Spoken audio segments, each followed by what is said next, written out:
Stronger communities begin with good health for everyone.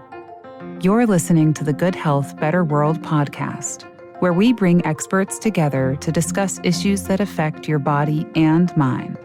This season, we talk about empowering women in their health journey across their lifespan and uncover challenges and opportunities in clinical advances in women's health. Good Health, Better World is presented by UPMC Health Plan. I'm your host, Dr. Ellen Beckjord. Let's dive right in. In this episode, we talk with Dr. Sonya Borrero, professor of medicine at the University of Pittsburgh and director of Converge, the Center for Innovative Research on Gender Health Equity, and co-director of the VA Advanced Fellowship Program in Women's Health. And we'll be talking with Dr. Borrero about developments in research surrounding women's health and some of the recent endeavors that she's been up to. Dr. Borrero, thank you so much for joining us on Good Health, Better World. Oh, well, thank you for having me. So if we can start with a broad question, but I'd love to hear anything specific from you that you care to share about your own work and your career. But from your perspective, how have women's health studies evolved over time? And what's really standing out to you most in your career focused on women's health and gender health equity? Well, I think a lot of things have shifted. So I started working in this space about 20 years ago, and my focus has really been on sexual and reproductive health. And actually, I would say the intersection of sexual and reproductive health and health equity. And when I first started out, I felt like that was not an intersection that was being explored, which was really surprising to me. I think in the 20 years since then, there has been much more robust attention, not just in women's health, but I think across sort of the biomedical spectrum around the social and structural determinants of health, and in particular, how some of these social and structural factors shape people's reproductive choices, their reproductive decision-making, and their outcomes. And again, I think that's not necessarily unique to women's health. But when it comes to reproduction, to paraphrase Professor Dorothy Roberts, who is a well-known social justice activist and scholar, she has said that if you want to understand how society views a community, there's no better way than to understand their reproduction. And so I think reproductive health in particular needed that attention to social and structural determinants because there has been a long history of interlocking systems of oppression that really shape people's ability to lead the sexual and reproductive lives that they want to. So I think that has been a huge and welcome change in the arena of women's health. I think the other thing that has been happening, again, not unique to women's health research specifically, but again, I think really intimately connected is our understanding of the other populations that we need to be thinking about and paying attention to if we really are going to achieve gender health equity, including the LGBTQ population. And I think that we are still really behind the times, but trying to really embrace their unique perspectives and needs in order to really achieve gender health equity. So I think those are two of the sort of, I think fundamental shifts I've seen over the course of my research career. So as you're talking, I'm thinking that while reproductive health is not totally encapsulating of women's health, right, it is so significant because of its unique, the unique associations between aspects of reproductive health and female biological gender. Yeah. And I'm wondering if you can share anything about big trends that we may be seeing as a society and a culture around the reproductive choices that women are making. Because, I've been reading and sort of hearing that decisions to have children are changing, that there is more people are choosing not to reproduce. Of course, there are lots of sociocultural things that have shifted around the accessibility of tools and access to care that allow people to be really in control of their reproductive destiny. But are there big picture trends that are happening? Are there real shifts that are occurring, do you think, in this space? I really appreciate that question, and I really love that you pointed out that while reproductive health does not completely overlap with women's health, it has traditionally, not only, I would say, because of biological considerations, but also social ones, right? Reproduction and the burden of pregnancy prevention or pregnancy attainment has been cast as a women's issue.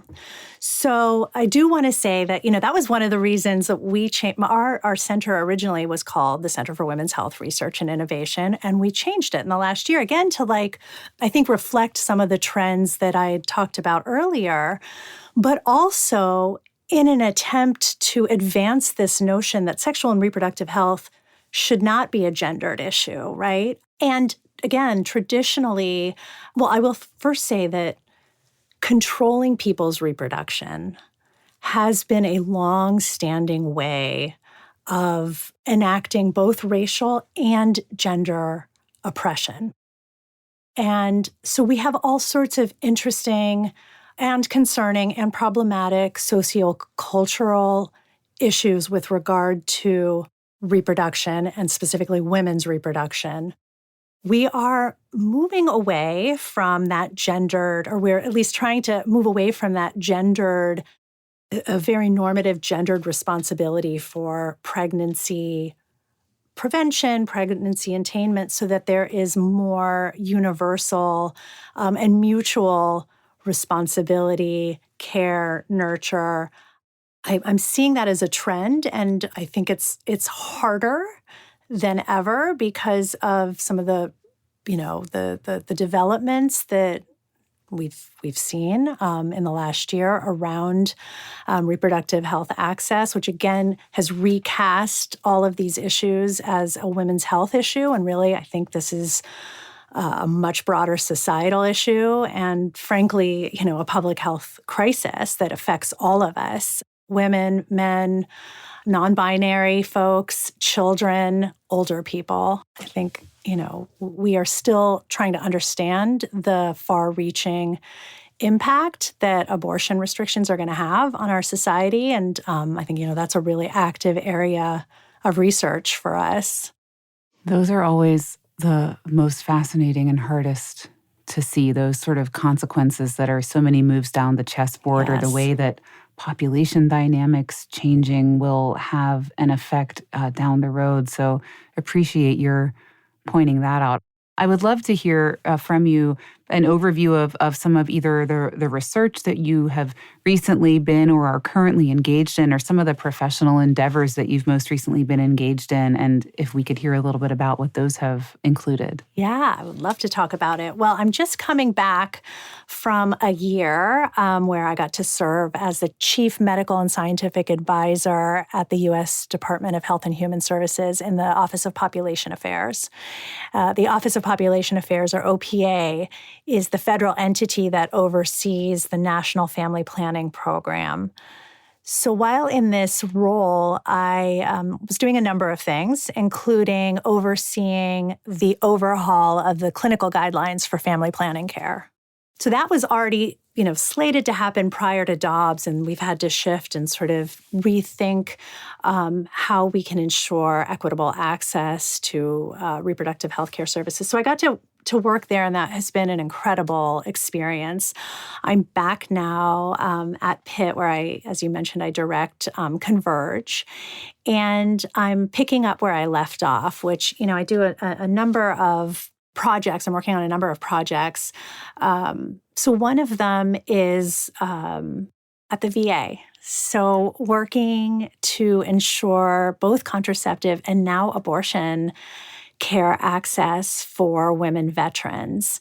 Again, this was an area when I started working at the VA that had not really been investigated. And our work has really helped to illuminate sort of the landscape of reproductive health care for the increasing number of women military and then subsequently veterans. And I'm proud that our work really supported some fundamental policy changes last year, which were allowing abortion access for select cases. So prior to last year, the VA had the most stringent abortion policy of any federal institution. Most federal institutions allow abortion in cases of rape, incest, or life endangerment, and the VA had an absolute ban. And this is particularly troubling given that women veterans represent a population that has significant medical and psychiatric disease burden, which can render undesired pregnancies even more fraught. So our work really helped to support a change in their policy to now allow, it's at least on par with other federal institutions. When did that policy change occur? It happened the week before I left for the Biden administration. So I think like September of 2022, somewhere around that time period. But until then? Yes. Wow. Until then. And of course, implementation of that is tough. We went from, and there's already, lawsuits and challenges to the federal supremacy clause, because the VA, of course, is a federal entity. And so it should be able to provide abortion care on its grounds, even in states where there are abortion bans. But of course, this is being challenged by state attorneys general. So implementation has been tough, but the policy change is a major one. And another one is that allowing for 12 months of contraceptive supplies to be given at a single fill so that people have a full year supply. Our work helped to move that forward. So that the VA work is really exciting, and there's really a great opportunity for research to policy translation there.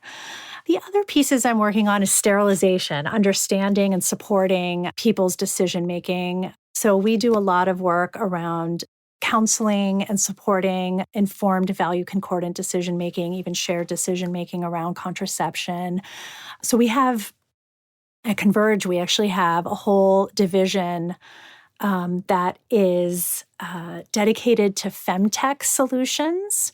So we have a number of tools that are mostly decision support tools that are linked by a variety of underlying principles. So health equity, patient-centeredness, justice, stakeholder involvement from the get-go. So we work very much in collaboration with end users and community organizations to ensure that we're meeting their needs.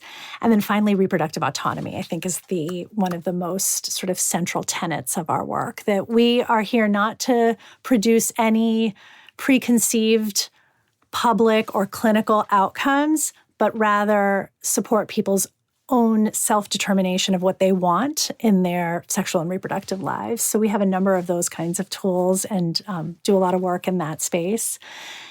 And then finally, I would say another area that we have a lot of work in is measurement. So always so important.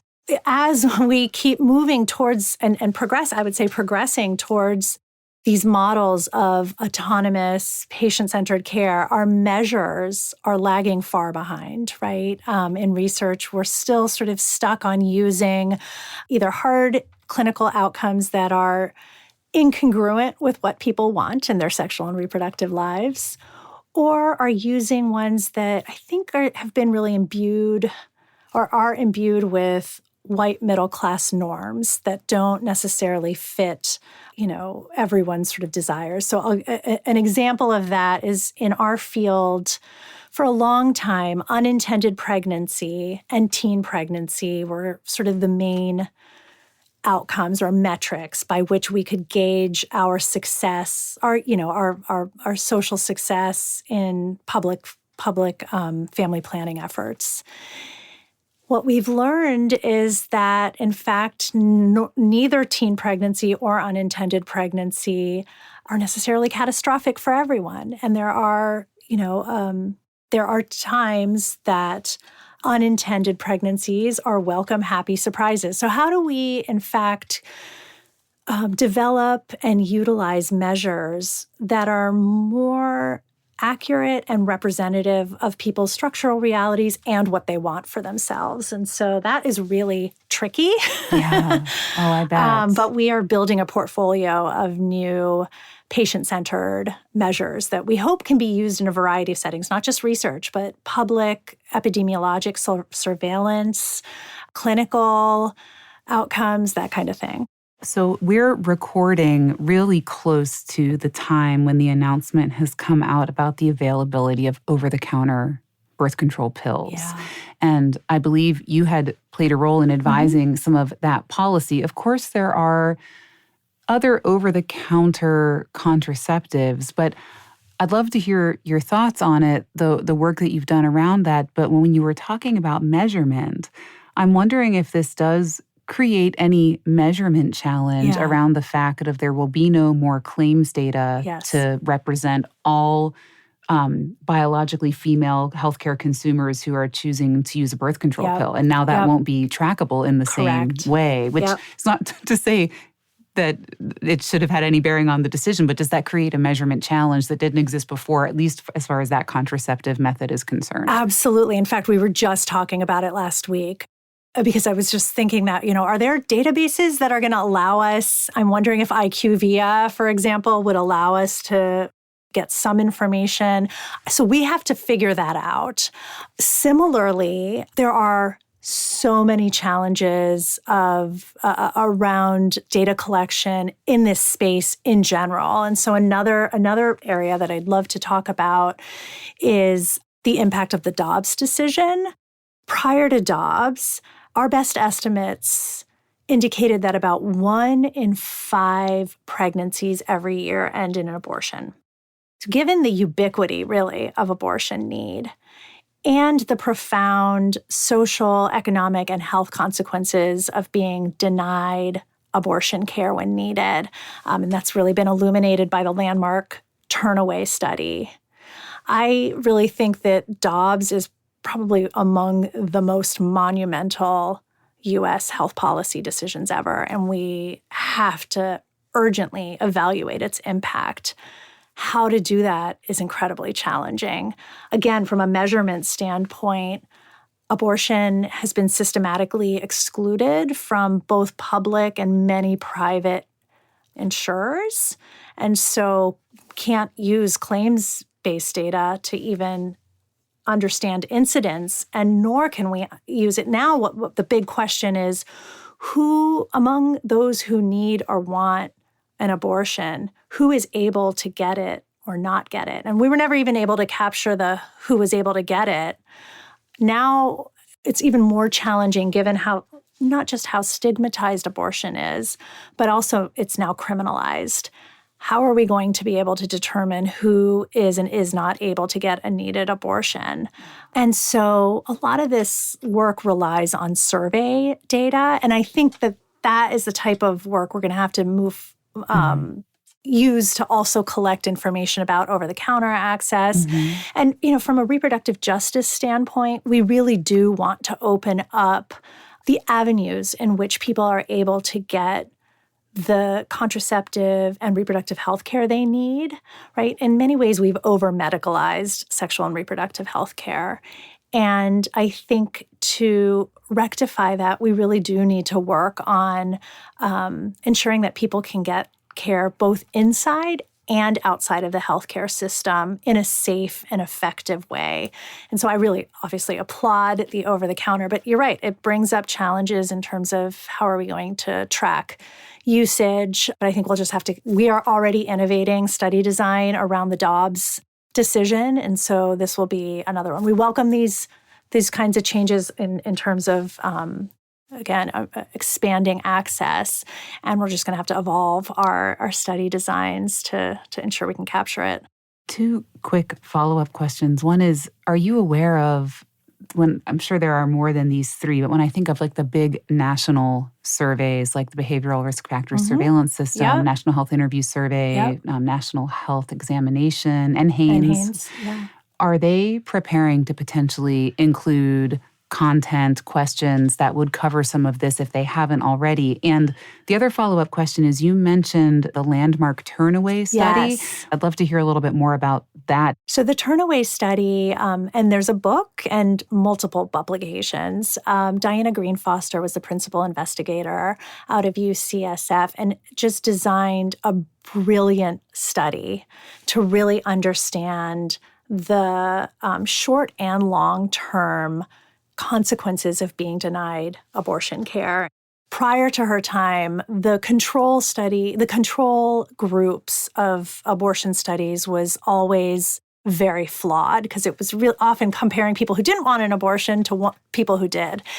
And I think the genius of hers is all of the study participants desired an abortion, and some of them were turned away. I see. Because of gestational age limits or, other logistical issues. So she's comparing people who desired an abortion, those who were able to obtain one and those who were not, and followed them out for 5 years. Oh, and wow. so the breadth of the outcomes is really illuminating for understanding the real-world impact. And this study was done before Dobbs. Correct. This has been Correct.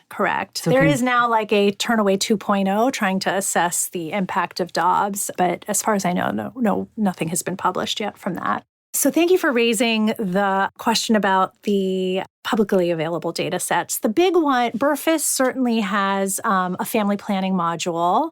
And the other big one in the arena of sexual and reproductive health is the National Survey of Family Growth, NSFG. Oh, okay. The Department of Health and Human Services just instituted a reproductive health task force, and I was leading the data and research work group of that. So I worked very closely with NHIS, the branch of the CDC that runs a lot of these. So I really, really tried to get some of these new items embedded into the research design.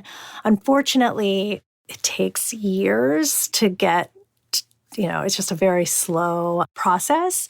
And the real estate is limited and there's legacy Correct. questions. It's not easy to just, if everybody could add a question. It's not easy. I've given them some, so hopefully I said they would consider them in, 2024 for the next round. Is it an annual survey? The NSFG is continuous. Oh, okay. But they do it in 4-year chunks. Got and it. So I think getting onto the next iteration takes a couple of years. But hopefully we'll keep those conversations going. And BRFIS actually was about to discontinue its family planning module. So our task force had a strong statement encouraging them not to discontinue it at this time, and so they're gonna keep that. So we were able to keep that going. It's mostly about contraception, though, and which is great. I mean, contraception is a critical tool in our toolbox to help people achieve reproductive autonomy. So understanding how this landscape sort of impacts people's contraceptive decision making and their ability to get their preferred method will be really important as well. Appreciate the view into how those national surveys, and then as you mentioned, and many listeners may know, the publicly available data that they generate, which is the foundation of so much secondary data analysis that's really at the core of a lot of research that folks do, observational researchers, epidemiologists, Correct. and the like. Wonderful to know that there's advocacy for inclusion of more items about reproductive health and the preservation of that module in BRFIS. The last question that I would love to ask you is, and what a wonderful vantage point you are able to see this entire space from, especially now having spent a year working at the highest level of the federal government. Yeah. But what are you most hopeful about? Also fair to ask if you'd like to share anything that you're most concerned about, but curious about what you feel most hopeful about as well. Maybe I'll start with what I'm concerned about, because I think it leads into where I'm finding some hope. So while I was at the government, I think there was a tremendous opportunity to be part of these discussions. And there is very much an interest in preserving sexual and reproductive health care access. However, what I learned was that Number one, it is because democracy is messy and because every 4 years we have a potential change in administration, it was so hard, if not impossible, to come in with what I wanted to develop and implement a long-term vision for how we get to sexual and reproductive health equity in this country. So that was like the first sort of disillusioning moment for me when everyone's like, well, we only have a year, So that was one lesson, right?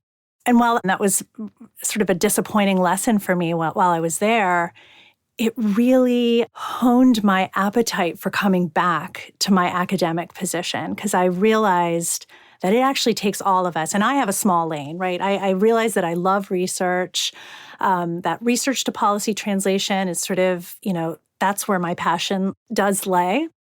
But we need everyone, right? We need the advocates, we need community members, we need our legislators, we need all hands on deck to push the government because it will react. It will definitely that's the place where policy change is happening at the broadest level. But it takes so much effort from us. So I think, that I've come back with a renewed energy for at least working in my lane and producing knowledge and helping to connect the dots between that knowledge and where policy efforts could lie. Well, I want to thank you so much for the work that you do, and what a wonderful conversation. Hearing your insights and your experience has just been fantastic. Thanks so much for joining us on Good Health, Better World. Thank you. This was such a pleasure. The scope and study of women's health has grown measurably, but still has a long way to go as it continues to evolve. Staying up to date on all topics related to women's health is key in being a part of health improvement for all women. Check the show notes for this episode at postindustrial.com/goodhealth for more information. We hope you enjoyed this episode of Good Health, Better World, presented by UPMC Health Plan. This is your host, Dr. Ellen Beckjord. Be sure to tune in next time for more insight and visit postindustrial.com/goodhealth for resources and show notes. This podcast is for informational and educational purposes. It is not medical care or advice. Individuals in need of medical care should consult their personal care provider. Views and opinions expressed by the host and guests are solely their own and do not necessarily reflect those of UPMC Health Plan and its employees.